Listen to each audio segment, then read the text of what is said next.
Hi, and welcome to the episode of Amongst the Waves today. And with me, I have a friend who I met about 6 months or so ago, I think, Elise, Elliot. We met in the lineup at Urban Surf. And it's funny, Elise, because you don't know this story, but I'm going to say it right here and right now. I didn't know for the first probably 3 months or so after I'd kind of started to get to know you, who you were and what you did. And one of the guys, actually, Jules, said to me at work, he goes, "You know who Elise is, don't you?" And I said, "Yeah, it's Elise Elliot." And he's like, "No, do you know who Elise is?" And I'm like, "No."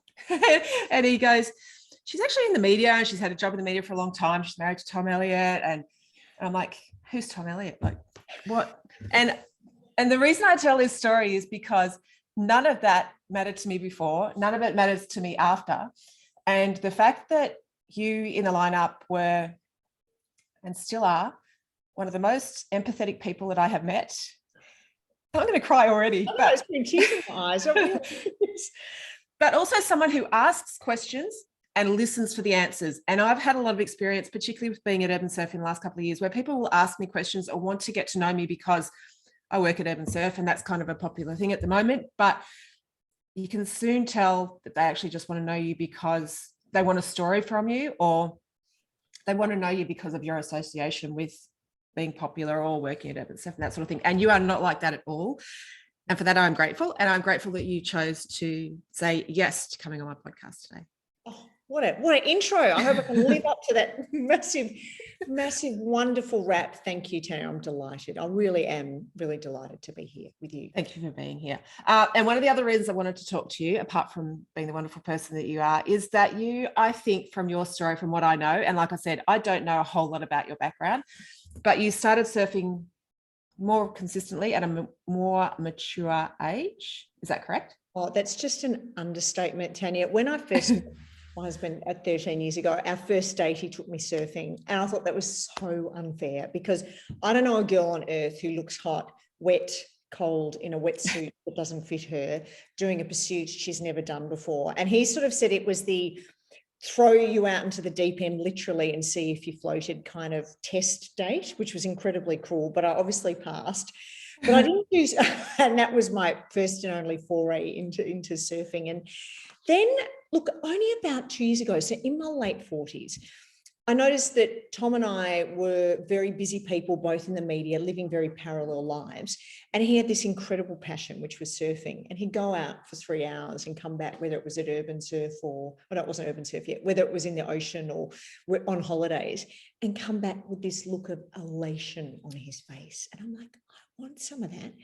But in addition to it, I thought, wouldn't it be good doing a pursuit together? Because you know, if you are both busy and your only connection is your child, we've got a beautiful 12-year-old, you know, you're not doing a lot together. So it was hard because there was not a very level playing field. Tom was a very experienced surfer and I was an utter kook. So I thought, I'm determined to do this. And it was interesting what you said about listening to answers. Surfing, and when you learn to surf, is very humbling, especially at an older age. Fortunately, I had a really strong background in skiing. I'd been a ski instructor. I'd skied since I was 4. So I think I had a bit of balance, really fit. I run and do weight training. So I had that. But surfing is a whole separate beast. You know, every wave is different. Totally. The whole politics of the lineup, especially in the ocean, is different. It really is you and the elements. And with skiing, you can master a run and go, right, I'm going to go down that run and I know it's landscape, whereas the landscape, if you will, of every wave is different. Yeah. Changes, yep. Yeah. So I kind of thought, oh, this is, and there were times where I was out at Urban Surf. I started in the white water out there and was just tumbled around so badly, got onto cruiser. And I remember just catching my first wave in, and I had a little taste of that elation that Tom felt. And I thought, I'm hooked, I'm in. And it's interesting with surfing though, you've really got to commit to it. And I guess, and here's a big plug for Urban Surf, but the reason I love it, and this is an unusual thing, and not in a reverse sexist kind of way, but I found that the politics of the lineup and the argy-bargy in the ocean, something I find difficult to overcome and one of the hardest parts of surfing. And I'm sort of eternally polite out there. I'm like, oh no, you go. Oh no, you get this one. Oh no, I'll get the next one. And just all these guys would be getting, it's a left and right breaking wave, the surf break I surf at. And there's guys getting waves in front of me. And I sort of almost have to wait till it was empty before I felt I could catch a wave. So I love the diplomacy of urban surf, where you queue up and your wave is your wave. And I found that took away a lot of the intensity of surfing in the ocean for me as someone learning. As a woman. Yes, and as a woman. Yeah. So you surfed in the ocean as well as learning at urban surf, so side by side. Because I want to ask you, what were some of the barriers? And I think you've just touched on some of those. And I am going to talk from a woman perspective because, again, not being sexist, but starting like I did at the same or similar age, as a more mature woman, I think from my perspective, there were more fears at this age than there might have been had I started 20 years ago. Different kinds of fears. Yeah. But let's, if you're okay with this, talk about the barriers and the support that you had and have continually in the ocean and at urban surf, because I've got people who listen from both perspectives. And we know, and again, I said this to you before we even started this, I don't want this to be a plug for urban surf because we are kind of biased towards that because it is such a supportive and great environment to learn. But there are people who are going out to learn to surf as women who are older in the ocean as well. And you've got that experience on both sides, more so than what I do. Yeah. Look, nothing will beat the visceral feel of the ocean. Nothing. I mean, to be in that water in particular, say at sunrise, and then a dolphin swims out of the wave. I mean, that is to me my idea of heaven, and nothing will beat that. And in a curious way, I like how mercurial the ocean is, in that every wave can be different, and you've got to learn to read sets and read tides. But so that's the appeal for me of the ocean. And often we surf in a little posse in our particular break, which is nice.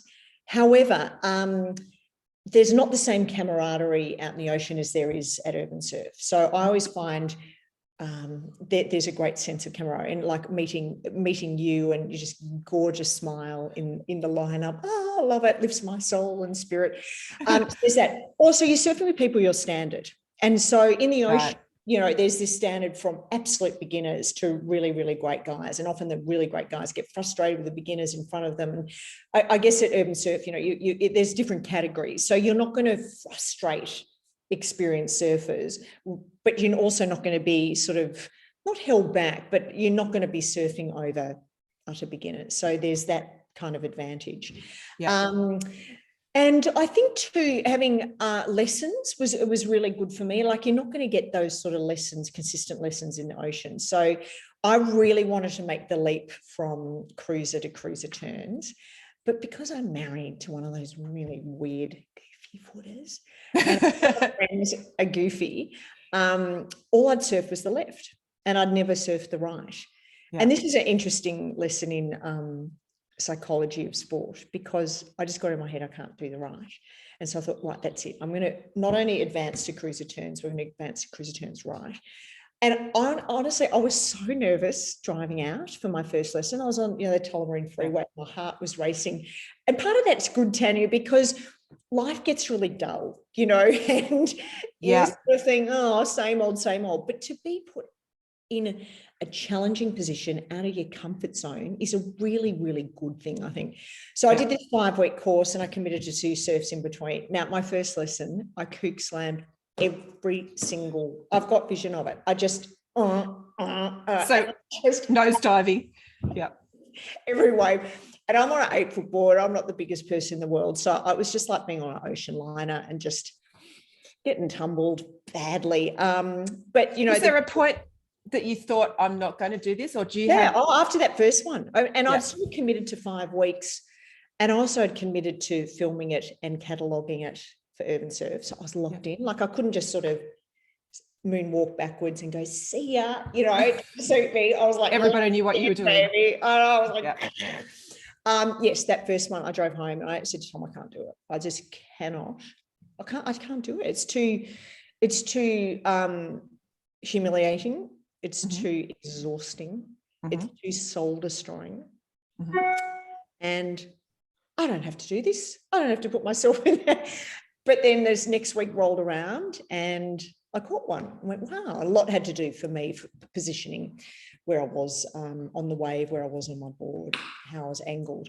And then I got it. And then I just had the steepest learning curve over this 5-week course out there. And then I took those skills into the ocean as well. So they're not just specific to urban surf, and caught this really quite substantial wave out for me. Don't you love that? Oh, there'll be hard. Yeah, no, for sure. Substantial. But for me, a substantial wave. And I thought, wow, this is really great. So yeah, I think so. Look, it's not necessarily the only woman thing is for me in lineups being too polite and not being assertive enough. But that's the only time I felt sort of a gender divide in surfing. From a psychological perspective, do you know why that is? Oh yeah, look, I mean that's a argument as old as the hills, isn't it? You know, why the disease to please. Yeah, I think so. The need to please people, just generally being polite. Often I'm out there surfing with my daughter and young kids. You know, just that inherently not go get it, you know, at the expense of other people. A sort of selflessness. I think being a mum, I'm probably much more selfless just in everyday pursuits. Wanting to be nice. Yeah, wanting to be nice. Wanting to be seen as nice. Yeah, all of that. Yeah. So yeah, I do think so. I think but it's not a conscious thought. I think it's so interwoven into the fabric of mums and women that to untangle it would be impossible. And will I ever be that sort of person that goes, this is mine? Well, a little bit more now. I'm better. A lot of it had to do with confidence as well, which was, imagine if I take this wave and I fall off. Yeah. And everyone's like, well, that was a waste. So I think my confidence means I'll probably be a little bit more assertive out in the lineup. And, you know, I've given that approach to my career as well. So I'm certainly more assertive because I'm more confident, but I'll never be that person that will surf over beginners at their expense. Yeah. I was there not long ago. I was going to say, and that comes from a lot from being able to put yourself back in the perspective of being there. Yeah. Not so long ago. Not so long ago. So do you think the assumption that coming from thinking you need to start young in sport to be continued, so I'm going to start that again. So having started later, and I get this a lot when I'm coaching people go, oh, you're a good surfer. And I'm like, you haven't even seen me surf. And you assume that because I'm a coach, I'm a great surfer. And then the next assumption that people make is that I've surfed all of my life. Do you think that assumption is what do I want to say with this? Do you get that? Like, do you think that coming from a sporting background, you assumed yourself that you'd be able to do it? Well, I look at it quite a different way, and I want to get this T-shirt made up. It is never too late to start something new. I really believe that. And I think if you set your mind to it, you can do anything. And so contrary to that, I just think taking up surfing, and I'll get to it later about the joy it brings me, but never too late. I mean, I surfed into my 50th, right, with the help of Jules from bless that patient man from Urban Surf, and I fell off in front of 150 guests, but it didn't matter. Got back on the board, rocked in a bikini to my 50th, grabbed a glass of champagne, put on my dress, went on through, and you know, I did that not because I wanted to show off that I could surf, because I couldn't really surf that well, but to show, you know, here I am at my 50th, rocking on in surfing, because I just took this up recently, and whew. So look, I think being sporty helped, but no. And in my career, I got into motoring as a niche within journalism later as well. And I don't think it's ever too late. So for all the would-be surfers out there that go, I'm too old, no one's too old. I took my mum out, who's 82. Now, she didn't stand up, but she rode on the board on her tummy right into the shore. And I'm like, unreal, that's 82. And she took up tap dancing in her 70s and did her PhD when she was 69. So for me, my mum's very much a role model of never too late. And you can't say you're too old because you shouldn't say you're too old, even if you haven't tried, because you're too old. Yeah. How does surfing affect your mental health? Oh, it's been brilliant. It has been the most extraordinary, not healing, because it's not like I needed healing, but certainly coming out of lockdown. Fortunately, one of the lockdowns, I was by the ocean, which is healing in itself. The interesting thing about surfing, and I was trying to distill why it's so good for your mental health. And I think, you know, in yoga, they say, empty your mind, right? And my mind is so active. You know, that's Savasana at the end where you're supposed to lie down and empty your mind. My mind's like one of those card dispensing machines at a casino. It's going, you have all the things I should downloading. Yeah, lying down. It's like downloading. So I find it very hard to empty my mind. But surfing you do, because you're so concentrating on the task at hand. So you could go into the waves, whether it's in the ocean or urban surf, with this catalogue of chaos, problems, jobs, to-do list. But you don't even think about that for the hour or two you're out surfing, because you're just in the moment. So I've never done a pursuit or a sport or something so pleasurable where you truly, truly, truly are in the moment and not thinking about what you should be doing. So I think from that perspective, it's great. And I think also the confidence that came with thinking, I don't think I can do this, and then overcoming that and doing it. You know, you want to high five yourself, feel a bit puffed. Pat yourself on the back. Yeah, I got through that. Yeah. So from those two perspectives, it's been awesome. Yeah. And from the physical aspect as well, I wanted to touch on that too. So you went away skiing over winter for a couple of weeks, and I missed you incredibly and complained to you that you weren't in the ocean or weren't in the water with me. But one of the things that you said when you came back, or when I spoke to you after that, was that you found that your physical strength had improved as a result of surfing that carried over into your skiing. Yeah. So that, for me, the most important thing about surfing is how it strengthens your core. So because I run and do weight training, I've always had strong arms and legs, but for me, they've sort of been dangling off a naked spine, if that makes sense. I sort of absolutely, yeah, you know, arms and these legs, and I'm like, but this sort of core that's not that strong.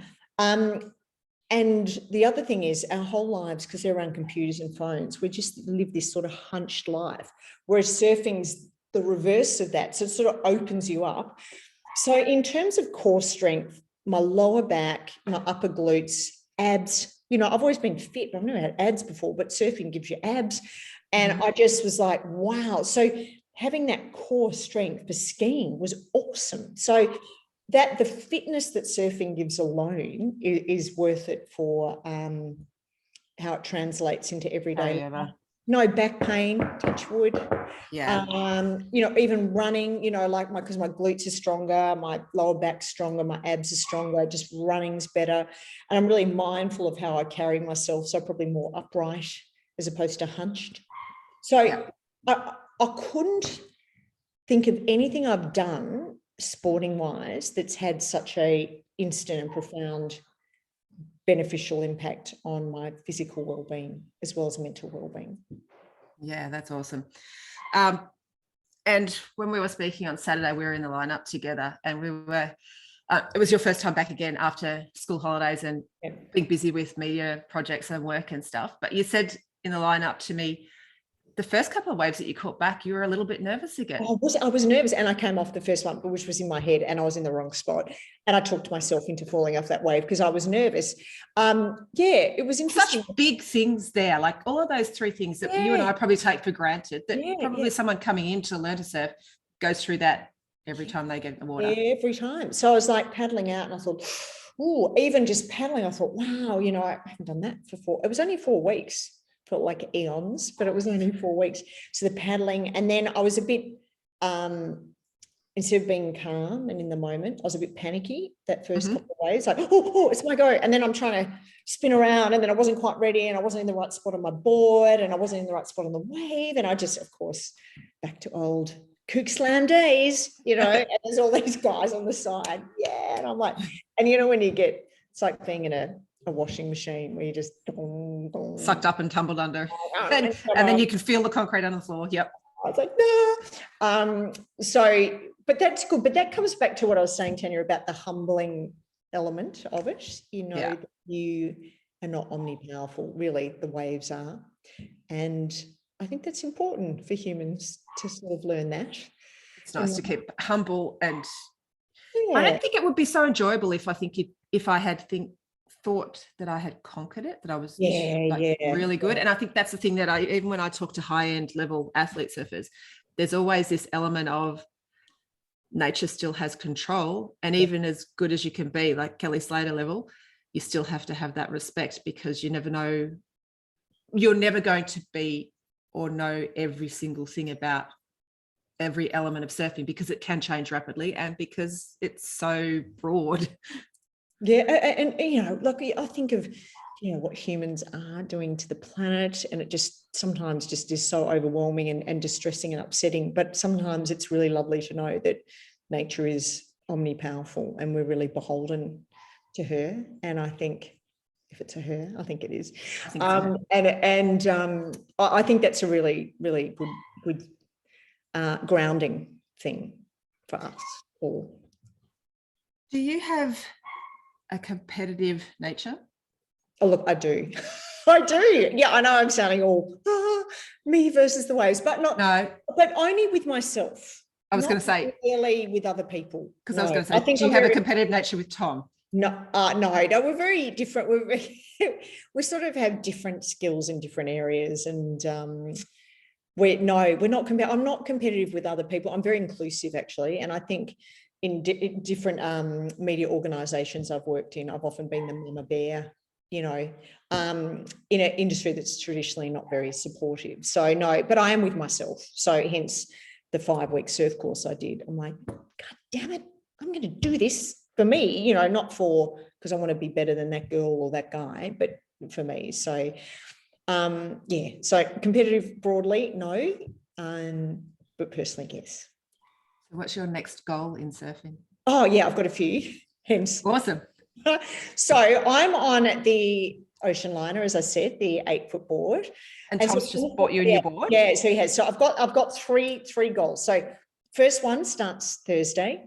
Actually, sorry, when are you going to air with this? You might have to cut this bit out.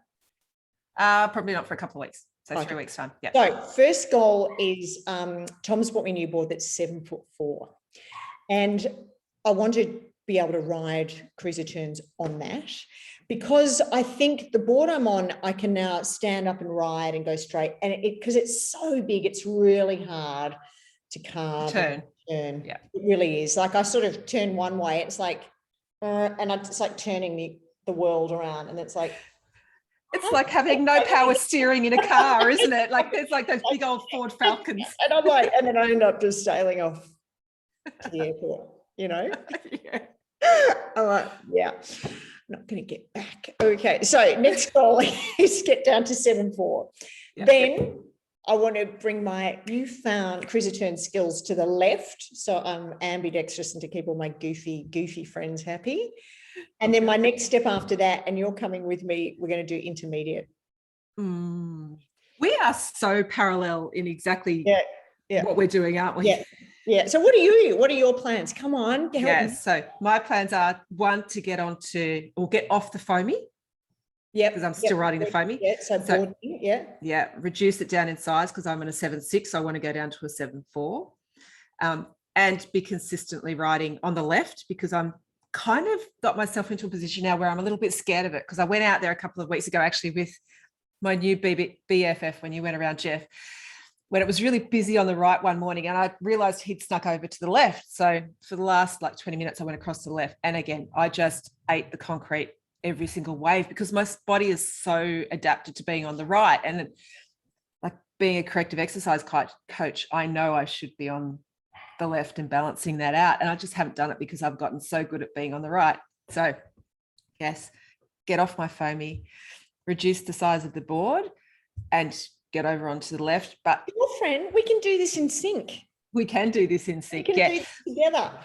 I want to do intermediate as well, because I want to be able to, with coming into summer as a staff member at Urban Surf, we only get spots in the lineup when they're available. And over winter, we've been spoilt in the fact that we can get as much as we want because we haven't had big numbers. But going into summer, I know what summer last year was like. So I know I'm not going to be able to get into cruiser turns whenever I want. So being able to broaden my ability to surf in more settings, I should say, being in intermediate, or being able to ride in intermediate means that I've got 3 different choices if I have to make that choice. Yeah. Great. So, we're doing this together, baby. I can feel it. that's so the plan. I'm starting this week with the 7-4. And again, I'm nervous, which is good, because I'm thinking, wow, can I do this? A bit trepidatious about moving to a smaller board. But now beyond that, who knows? I'd be pretty, not that I'm complacent at all, but I'd be pretty comfortable if I'd gone from not being able to surf at all a year and a half, 2 years ago, not to being intermediate. I'd be pretty happy with that. It's when we think about it, or when you take that perspective outside urban surf and put it into the ocean, it's pretty incredible to have come that far that quickly. Yeah. So that needs to be celebrated. Yeah, yes. We'll have to celebrate after our next 3 challenges: the left, the shorter board, and the intermediate, for sure. Yeah, but and it's just such a cool thing to do too. I kind of wish I did it when I was single. Just saying. Yeah. Because it's like the chick on the surfboard. I'm like, oh, I know, right? And I'm like, it's too late now. Anyway. My next question for you: what is your favorite location to surf in now? And what would be your dream location to surf in if you could? Have you thought about that? Yeah. So I surfed down at the Pines in Shoreham, and I don't know if you saw the other day, kangaroo popped out of the water. How magical is that? Amazing. I mean, dolphin's one thing, but a kangaroo is a whole other kettle of fish. So I love that down there because it especially, I mean, it's tidal, but if you are doing an early morning surf, the sun comes up right in front of you. It's a left and a right break. It's pretty gentle. There, you can get a park. This is important. These things are important. Yeah. These things are important. And there's, their vista's beautiful because it's called the Pines because they're these beautiful pine trees. And it's not too deep, so kids can walk out. Like you can walk out. It's not intimidating in terms of you don't think you're going into deep water. There's not bunches of rocks. Water, yeah. So that's my favourite break, and of course the urban surf, because it's just like my second home. Actually, someone has asked me if I work there, and I thought, I'm not going to do a little bit too much. Well, I've been talking to Tom and saying, Tom. Recently, I went to Noosa and got all excited. Thought I'm going to surf, and it was a lake. So that was a bit disappointing. I'm like, come on! I even hired a surfboard, and I'm like, what do you mean there's no surf? So it wasn't even big enough for a massive mouth. There wasn't even a ripple. Wow. But I think something gentle in Hawaii, just to say I've surfed in Hawaii, and to be in warm water. And one of the challenges I found over winter. Now this is a girly thing. Mm-hmm. I have never been colder in my life. And this is coming from a seasoned skier. Mm-hmm. But one day I was out at Urban Surf and the water was 8 degrees and the outside temperature was -1. Yeah. And you could see the condensation coming out of your mouth. And I am like in a 4-3 with a rash vest and a hood and gloves and booties. And, and even boys were cold. So for me to overcome being cold was a big thing. But as you touched on earlier, surfing over winter, good summer surfers are made in winter. That's absolutely shit I'm going to get made up. So, being committed over winter rather than just being a fair weather surfer is important. So back to your question. So they're my 3 surf spots. So somewhere in Hawaii, or maybe the Maldives, somewhere just warm, or I can just surf in a bikini, Yeah, absolutely. Yeah. Totally feel you. One other place that fascinates me, though, is when you see the videos with Mick Fanning and the testing that they do of the rip curl wetsuits, I think mostly, but down at the Antarctica, like down in the really cold regions. I think I'd like to experience that. I don't think it would be. So I'll be on the shore watching you. You'll be on the boat. I'll be on the boat with a cuppa and you can wait there with me. Wait for me there with hot chocolate. Just doesn't really. I mean, I'm fascinated by it, but is it calling my name? Not really. No. Okay, you can be on my boat then, Elise. Great. If you had one piece of wisdom to leave with my audience, what would that be about surfing or life in general? It's never too late to start. It is never too late to take up a new pursuit. And that's it in a nutshell. Give it a crack. And get the support you need around you to support that dream. Yeah. And then you look, a support's great. I mean, it's helped me that I've had a husband who's a surfer, so he can give me a lot of tips. You know, I think there's a funny video I posted where we're paddling out and he goes, now stand up straight away. I'm like, got it. Okay. Got it. But, you know, having someone like you out there, I mean, I really thrilled to see your beautiful face and your spirit out there, Tanya. You know, you are very encouraging. You know, you and I are always whooping people and chatting, and I ask everyone's name. And but you know, you keep that back to that camaraderie really going, which is lovely. You're incredibly supportive, beautiful presence out in the waves. So I think, you know, if you can surround yourself with that, otherwise it could be a little bit lonely. It could be a bit overwhelming as a pursuit. So if you've got friends you can take it up with, or a partner who's into it, or someone, or hook up with some people out there, yeah, that helps too. Awesome. Thank you so much for being with me today, Liz. God, I love it. I can't wait for our big goals coming up. Yeah, watch this space. I'm going to go and write it in on my whiteboard in my office right now. On my vision board. I'm just going to write it there, you and me in tandem. But thank you. It's really lovely having you and your presence out there, Tanya. Thanks, Elise. Great. Cool.